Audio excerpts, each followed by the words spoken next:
Olá, seja muito bem-vindo ao programa Fórum. Eu sou Mariana Xavier e de agora em diante, toda semana a gente vai debater aqui um tema de relevância para o nosso dia a dia. Na edição de hoje, um assunto que causa pânico na população, as epidemias que colocam em risco a nossa saúde. A mais recente delas, o novo coronavírus. E antes da gente iniciar o debate, vamos entender melhor de onde veio esse vírus e quais providências foram tomadas, inclusive aqui no Brasil, para combater a doença. O coronavírus pertence a uma família de vírus que causa infecções respiratórias. Foi descoberto pela primeira vez em 1965. Ainda não se sabe como ele sofreu mutação e se transformou no chamado novo coronavírus, responsável pela morte de milhares de pessoas, principalmente na China. No fim de janeiro, a Organização Mundial de Saúde decretou emergência global. E no Brasil, uma lei foi publicada para o enfrentamento da doença. Entre as medidas estão isolamento, quarentena, vacinação, direito a tratamento gratuito e até dispensa de licitação para a compra de bens, serviços e insumos de saúde. E para conversar sobre isso, estão aqui comigo a infectologista Joana Dark e a advogada especializada em Direito de Saúde, Larissa Galo. Muito obrigada pela presença de vocês aqui no Fórum. Obrigada. Eu que agradeço. Bom, vou começar com você, Joana. Me explica de onde que veio esse vírus. A gente já falava aqui nos bastidores que existem curiosidades, né? Isso. Algumas coisas que são um pouco, ainda não foram desvendadas sobre a origem desse vírus, mas o que a gente já sabe? Atualmente, nesse momento, a gente já conhece que esse novo coronavírus, porque vem dessa família de vírus, vale lembrar que essa família de vírus já causa resfriado comum na gente, mas esse do surto especificamente, ele veio já de um mamífero, que é parecido com um tatu, é frequente na região da China, que se chama pangolim. E através dele passa para outros animais, como o morcego, e também para o ser humano. Então, a origem dele, o reservatório, a gente já sabe. E também o nome, né? Agora a gente já tem nome para esse vírus, né? Covid-19, mudou. É um códigozinho, né? Isso, para não ficar como o novo coronavírus, né? Para não estigmatizar. Porque, aliás, são vários vírus da mesma família. Entendi. Larissa, a ideia dessa lei, né, que recentemente foi publicada, é justamente para não disseminar o vírus aqui no Brasil, já que a gente teve alguns brasileiros que foram resgatados da China? Sim, essa lei, a 13979, que entrou em vigência agora no mês de fevereiro, é para tentar evitar o contato desses chineses que estão sendo repatriados com o restante da população pela possibilidade grande de que eles possam ser portadores do vírus. Então, essa lei é para tentar manter esses repatriados, no primeiro momento, em isolamento, mas também é extensível a qualquer outro cidadão brasileiro ou estrangeiro em solo nacional que possa apresentar sintomas da doença para tentar um controle e não ter a disseminação que estamos vendo, por exemplo, em Wuhan, dentro do nosso território. E ela não se trata só de isolamento e de quarentena, né? São várias especificações. Sim, é uma lei bem mais abrangente, além da quarentena e do isolamento, ela tem possibilidade, ela traz no seu corpo, prevendo a possibilidade de vacinação compulsória, de realização de exames compulsórios em caso de pacientes que se neguem a buscar um diagnóstico. Existe a possibilidade, trazida por essa lei, desses exames serem realizados compulsoriamente, o que até então não era possível no Brasil, e essa lei vem autorizando no caso específico do coronavírus. É legal a gente frisar então que só vale para essa epidemia. Exatamente, é para essa epidemia que estamos atravessando esse momento, não é indiscriminado que um agente de saúde pode fazer isso com qualquer cidadão que não apresente qualquer sintoma, não é assim. A gente já teve isso no caso da febre amarela, né? Com Sim. Oswaldo Cruz, que inclusive foi a revolução da vacina. E essa assustadora proporção, né, que o coronavírus tomou, vai muito também dessa fácil disseminação pelo ar, pela forma de contágio? Então, a gente tem doenças que são bem mais transmissíveis que essa atual. Por exemplo, o sarampo. Se eu tiver uma pessoa num ambiente e tiver vulneráveis, 90% das pessoas podem se infectar. Diferente desse coronavírus, que ele é altamente transmissível, mas assim, tem uma letalidade menor, mas a transmissibilidade dele é alta. Mas nós já tivemos piores, porque se você compara a letalidade do coronavírus com outras epidemias, com outras pandemias, a letalidade de 2% é baixa. E as recomendações gerais com relação ao coronavírus, não é só para coronavírus, não é só para quem está de quarentena. Na verdade, são recomendações que servem para qualquer outro tipo de epidemia e para o nosso dia a dia, para evitar inúmeras infecções que a gente tem. Principalmente no Brasil, um país tropical, cheio de doenças, né, tanto por vetor como por transmissão. Mas aquelas doenças que são de transmissão respiratória, elas propagam mais rapidamente, porque quando eu envolvo gotícula, aí está relacionado aos meus hábitos. Então, é assim, a proximidade com as outras pessoas, e eu elimino gotícula quando eu falo, quando eu vou tossir, espirrar. E uma das coisas que a gente faz muito é passar a mão na boca e no nariz e cumprimentar as pessoas. Então, eu posso estar com a minha mão infectada e me inocular, né? Depois de pegar em alguma superfície, depois de cumprimentar algumas pessoas. E alguns vírus, algumas bactérias, eles vivem por determinado tempo em superfície também. Então, se eu passo a mão em alguns locais, vamos ver, por exemplo, celular, né? A gente está o tempo todo com o celular na mão. Leva para qualquer lugar, né? Até para o banheiro a gente leva. E esse hábito que a gente tem de não higienizar adequadamente as mãos, eu posso me infectar.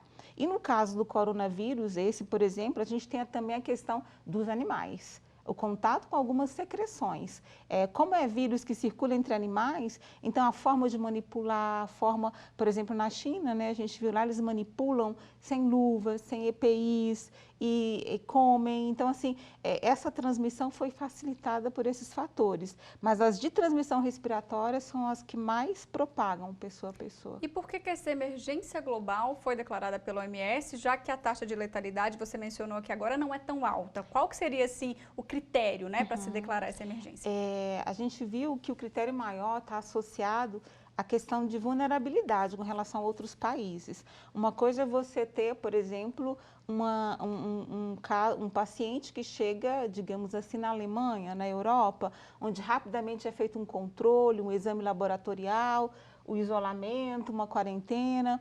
Quando você tem uma infecção que tem uma transmissibilidade alta, e esse indivíduo circula hoje nesse mundo globalizado e chega em locais que você tem um sistema de saúde público precário, a probabilidade de letalidade é maior. Eu vou ter mais vulneráveis, eu vou ter mais pessoas suscetíveis, e aí a possibilidade de letalidade, de complicações é bem maior. Entendi.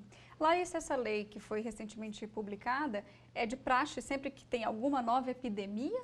Porque você mencionou que essa vale só para o novo coronavírus. Nós temos recorrentes marchas legais para tentar resolver esses problemas que surgem com a evolução dos vírus, com a evolução das doenças.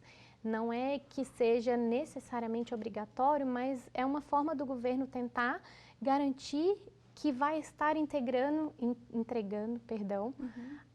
o direito à saúde, que é tutelado pela Constituição Federal como um direito de todos e um dever do Estado.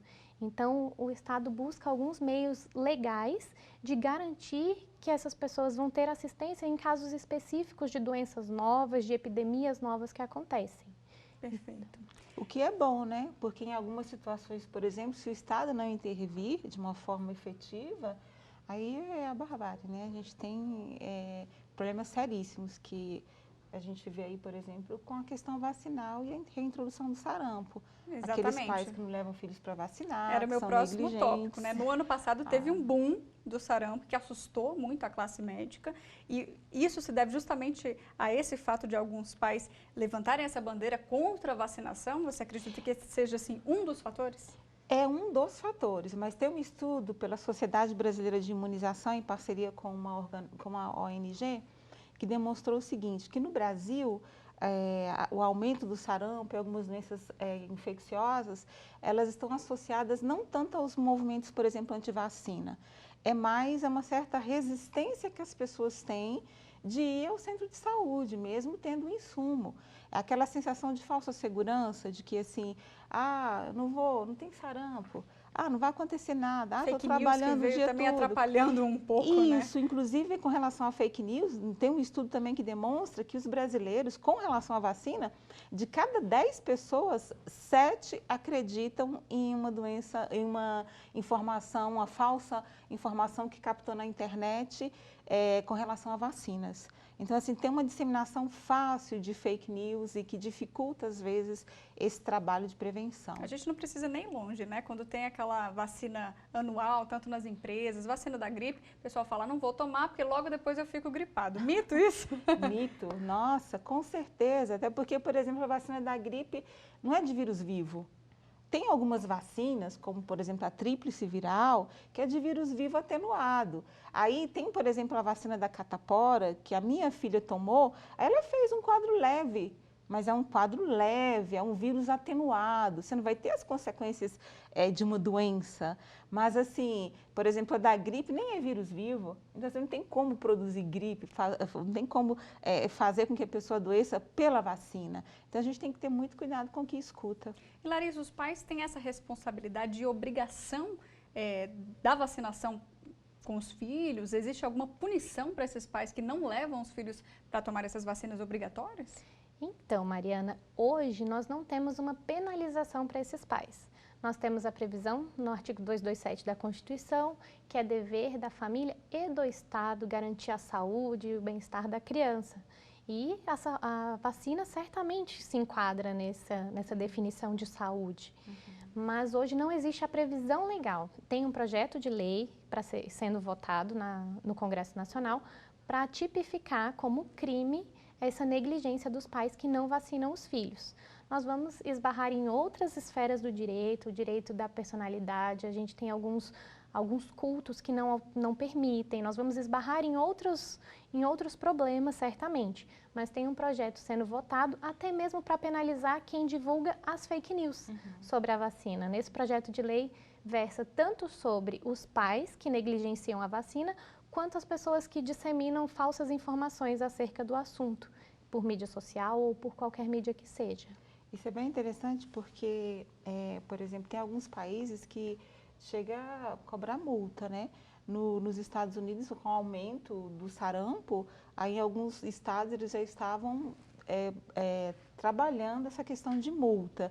Agora, a pior penalidade é você perder um filho, é você por uma consequência de uma não vacinação. A gente vê, por exemplo, se você pega das principais 10 pandemias do mundo, 7 foram eliminadas por vacina, varíola, influenza. A gente estava conversando aqui agora há pouco, por exemplo, milhões de pessoas morreram por algumas pandemias e todas evitáveis hoje por vacinas.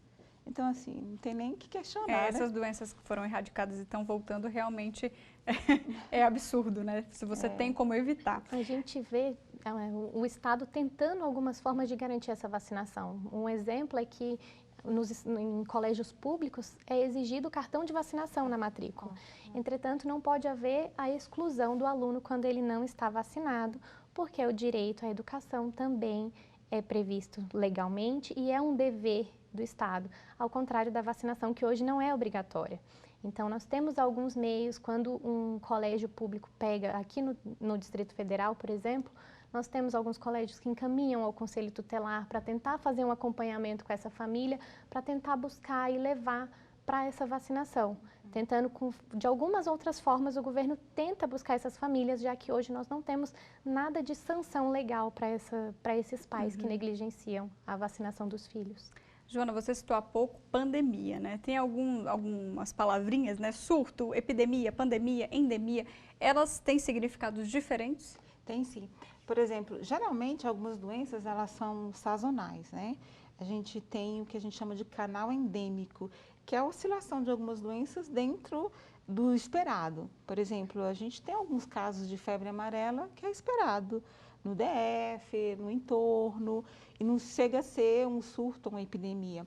Um surto é quando eu saio desse canal endêmico, eu tenho um aumento acentuado dessa doença fora do esperado. E geralmente num território delimitado, né? Já uma epidemia é quando eu tenho vários surtos em diferentes regiões. E pandemia já é quando eu tenho uma globalização no sentido de atingir continente, um ou mais continentes, ter uma gravidade, uma disseminação maior. Acho que consegui mais ou menos. E a endemia? A endemia é o esperado, está dentro do canal endêmico. Aquela doença que eu conheço, que está ali, que eu já sei que vai acontecer. É o controlado. Isso, é o controlado. Perfeito. E assim, às vezes, uma doença já é uma epidemia. Por exemplo, se eu tiver um caso de febre amarela urbana, já é considerado uma epidemia, porque não está dentro do meu canal endêmico, não está dentro do esperado, eu ter febre amarela urbana. Um caso novo de um vírus, um caso novo, já pode ser também uma epidemia, porque é novo. Tá certo, então a gente faz uma pausa, vamos para um intervalo rapidinho, o Fórum já volta com mais discussão sobre as epidemias do Brasil.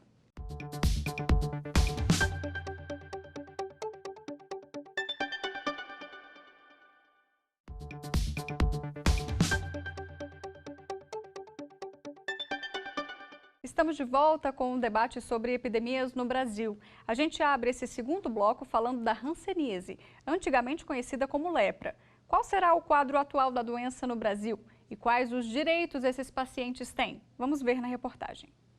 No corpo de Marli, as marcas de um diagnóstico tardio. Por pouco, ela não perde os movimentos da mão. Foram 7 anos de peregrinação até descobrir que tinha hanseníase.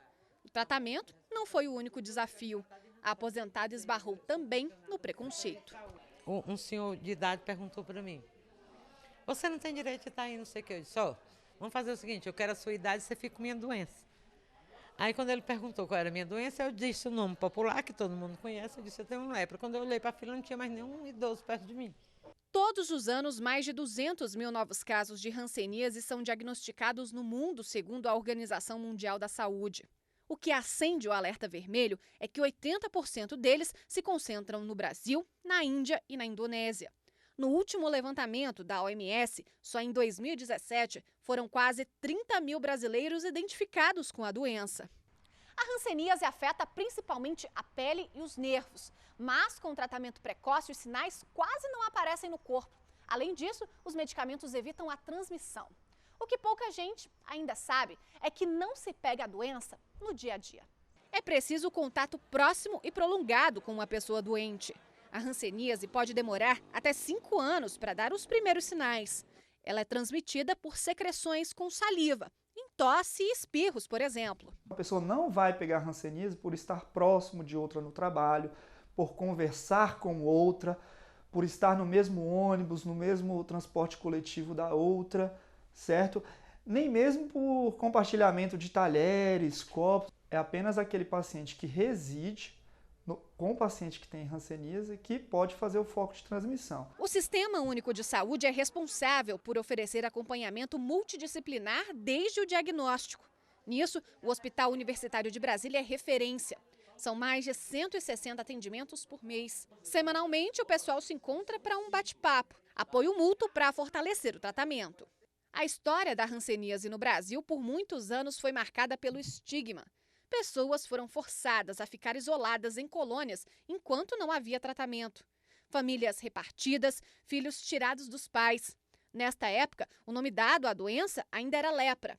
Quando a cura foi encontrada, demorou quase 40 anos para que os locais de isolamento fossem fechados. Hoje, o país é exemplo na luta pelos direitos humanos de quem tem a doença.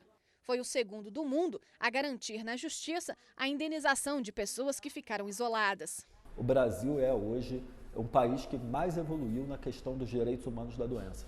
E temos muitos exemplos, não só a indenização, mas também agora a questão da luta pelos filhos separados. Parte do tempo de Marli hoje é para ajudar outros pacientes. Faz um café da manhã caprichado para quem madruga em busca de atendimento médico. E o abraço, que antes era motivo de medo, agora só distribui uma boa dose de aconchego. Sem problema. Coisa boa! Bom, Larissa, nesse caso aí de pessoas que tinham a hanseníase na época e foram colonizadas, existe lei? Existe algum auxílio que o governo presta até hoje a essas pessoas? Sim, foi instituída para alguns pacientes que têm a pensão vitalícia. Existe a discussão para que essa pensão seja extensível até mesmo aos dependentes, porque como foi dito na reportagem, nós temos vários filhos que na época hipossuficientes foram separados de seus pais. Óbvio que dessa situação nasce o dever do Estado de indenizar essas famílias. Foi extremamente sofrido a forma como tudo aconteceu. Então, existe hoje o pensionamento para essas famílias com a discussão para que isso estenda-se aos dependentes desses pacientes que à época foram mantidos isolados ou mesmo os que foram separados, os filhos menores que foram separados, crianças pequenas que ficaram mesmo sem pai, sem mãe por causa dessa doença. Daí nasce o dever do Estado de indenizar e a forma que essa indenização está sendo feita é por meio de um pensionamento. Tá certo. Joana, erradicar, né, epidemias como essa, a gente acabou de ver aí a hanseníase, é difícil e ainda tem a questão do preconceito e da falta de informação muitas vezes, né? No caso da hanseníase é muito importante se fazer o diagnóstico, pensar na doença. Muitos especialistas não pensam na doença, porque às vezes é um exame de pele que você tem que fazer. E o diagnóstico precoce, bem no início, o tratamento é mais simples, mais fácil de se fazer. E hoje em dia o tratamento também para esses portadores, para quem precisa, é um tratamento prolongado. Então, assim, demora meses e é meio complexo de se fazer. Então, o diagnóstico, o segmento, a questão de uma rede de assistência, porque muitos apresentam transtornos neurológicos, tem o pé, que a gente chama de pé caído, então tem que ter um apoio ortopédico, apoio para evitar úlceras. Então, assim, um atendimento multidisciplinar. E o que dificulta muito é o estigma mesmo. A palavra lepra assusta. Às vezes as pessoas me ligam para falar assim, eu tenho um funcionário aqui em casa que tem hanseníase, eu posso deixar que essa pessoa cozinhe, fica aqui em casa o dia inteiro, então tem todo um preconceito mesmo. Muitas pessoas, eu trabalhei por muito tempo na vigilância, na parte de hanseníase, em um centro de saúde público, e eles sofrem muito. Até porque tem as reativações e às vezes depois que você tratou, a pessoa fica com reativações em pele, fica com as sequelas e aí eu acho que o Estado tem que realmente indenizar, porque se a gente tem um sistema de saúde público adequado, a gente não precisa ter hanseníase. Vários países erradicaram hanseníase, tuberculose. Esse número que a gente viu na reportagem é muito alto. Por que ainda isso, essa falta de controle no Brasil? Mas, assim, no Brasil, é principalmente a dificuldade do acesso aos serviços de saúde. A gente tem um problema muito sério. Alguns tratamentos da hanseníase nem todo mundo sabe prescrever. E alguns pacientes têm dificuldade para tratar porque a gente tem essa vigilância pouco eficaz ainda para a nossa necessidade. Teoricamente, deveria ser um tratamento 100% gratuito e de fácil acesso. Perfeito. Larissa, Zika vírus, o que a gente tem de novidade aí? Também existe algum auxílio que o governo presta a essas pessoas que têm o vírus ou tiveram? Vírus, nós temos alguns auxílios sendo prestados para as famílias que sofreram de mães que sofreram a doença durante o período gestacional e tiveram seus filhos com problema de microcefalia. Para essas crianças é garantido o direito a uma assistência, que entra pela Lei de Assistência Social, como se fosse uma aposentadoria. Popularmente dizem que a criança tem direito à aposentadoria. Tecnicamente não é exatamente assim, mas é como se fosse. E é um benefício prestado pela Previdência Social. Na prática, nós vemos que existe alguma dificuldade a esse acesso, sendo necessária, às vezes, até mesmo a judicialização para conseguir as famílias receberem esse benefício a que tem direito. Outro problema do Zika vírus no período gestacional, que existe uma discussão acerca da possibilidade ou não da interrupção dessa gravidez, né? Esse assunto chegou aqui no Supremo, né? Não teve ainda o julgamento finalizado, mas já está aqui. Exatamente, é um processo que tem repercussão geral reconhecida. Estamos esperando o julgamento dele no Supremo Tribunal Federal.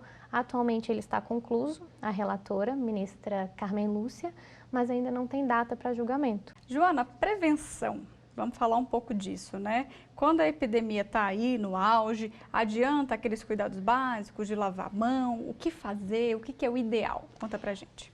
Então, na verdade, a gente precisa de uma junção, né? Tanto do judiciário em algumas situações, porque algumas doenças que são transmitidas por vetores, Olha, não vai ter lei que sustente benefício para algumas situações se a gente não combater o vetor. Aí a gente está falando de zika, de dengue, chikungunya, aqui em Brasília ainda tem maiarovírus, que é parecido com o chikungunya. Então, assim, com relação à questão vetorial, eu acho que tem que ter uma estratégia realmente do judiciário, da mesma forma que foi feito com o coronavírus agora, né, com relação à legislação, porque é inadmissível a gente permitir que prolifere tanto vetor. Tem as questões sanitárias de saneamento, que é fundamental. Não adianta o médico simplesmente tratar se é algo que está relacionado à questão de infraestrutura, a questão de recolhimento de resíduo. Você ter uma piscina na sua casa que o agente não pode entrar porque está trancada e está ali proliferando mosquito, sem punição. Então, é a junção de fatores para a gente poder combater essas doenças vetoriais, uma ação multidisciplinar. Agora, com relação às doenças de transmissão aérea, de transmissão respiratória, a gente tem que rever muito nosso comportamento, tanto o meu comportamento, assim como o indivíduo, e também minha postura diante da sociedade, a questão do altruísmo com o próximo. E aí a gente fala de algumas questões de etiqueta respiratória, por exemplo. Nós brasileiros, a gente precisa reforçar o hábito de lavar a mão, de se comportar adequadamente em público. Então, se eu estou com algum sintoma respiratório, eu não tenho que pensar só em mim, tenho que pensar nos meus familiares, nas pessoas que eu vou ter contato no meu dia a dia. Eu posso ir, sim, a alguns locais, mas aí eu vou fazer o quê? Tem as máscaras cirúrgicas, que vai reter a gotícula, eu posso colocar uma máscara para reter ali, se eu for tossir, se eu for espirrar, isso vai ficar naquela máscara, que dura 3, 4 horas para você fazer alguma atividade. Eu não vou tossir na minha mão e cumprimentar o meu amigo, né? Antes de fazer isso, eu vou ao banheiro e vou higienizar, vou lavar as mãos. Se a gente pega hoje pequenas coisas como um self-service, por exemplo, as pessoas costumam conversar em cima da comida, o talher passa, né, de mão em mão e a gente não passa um álcool gel antes, ter o costume de levar um álcool gel, de higienizar o celular. Esse hábito é ele que vai evitar a infecção. E os profissionais de saúde também, o nosso sistema de saúde, nós profissionais de saúde, não pode ter unha grande, não pode usar adorno, tem que usar os EPIs, tem que lavar a mão. Tem profissional que não faz isso. Então, assim, quem mais morre em epidemia é profissional de saúde. Então, são questões que a gente tem que rever. Aí é questão pessoal, de educação, que a gente precisa realmente rever.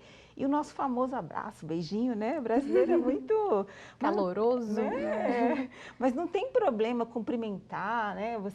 Mas se você está bem, mas assim, depois, lá, que pegou a maçaneta, que cumprimentou, lavar a mão, e isso faz parte do dia a dia e isso vai evitar coronavírus, vai evitar uma série de outras doenças. Tá certo. Larissa, para a gente finalizar, onde que essa pessoa que por um acaso tem algum vírus ou, enfim, seja infectado com alguma doença que a gente citou aqui, tem direitos? Onde ela busca esses direitos? Onde ir? Tá. Primeiramente, falamos de várias doenças e de vários direitos diferentes. Por exemplo, as pessoas infectadas com problemas relacionados ao Zika, que já têm um benefício previdenciário garantido, podem buscar diretamente nos postos da Previdência Social para marcar o atendimento presencial, levar documentação, agendar perícia. Outros pacientes que ainda não existe regulamentação, não existe uma previsão legal, muitas vezes ainda é necessário a judicialização dessas ações. Em alguns estados, nós temos setores da Defensoria Pública especializados na área de saúde, justamente porque é uma área que carece muito de regulamentação. Nós temos algumas leis, mas que de fato a gente não vê a aplicabilidade dessas leis e muitas vezes o judiciário precisa intervir para tutelar esses direitos das pessoas acometidas por alguma doença. Então, muitas vezes vai ser necessário a busca por uma defensoria pública ou por um advogado particular para judicializar e o Estado se manifestar em como efetivamente esses direitos vão ser garantidos. Tá certo. Bom, nosso bate-papo então chega ao fim. Agradeço, muito obrigada, Joana. Obrigada a vocês e ao público. Obrigada, Larissa, pela sua participação. Eu que agradeço, Mariana. Até mais.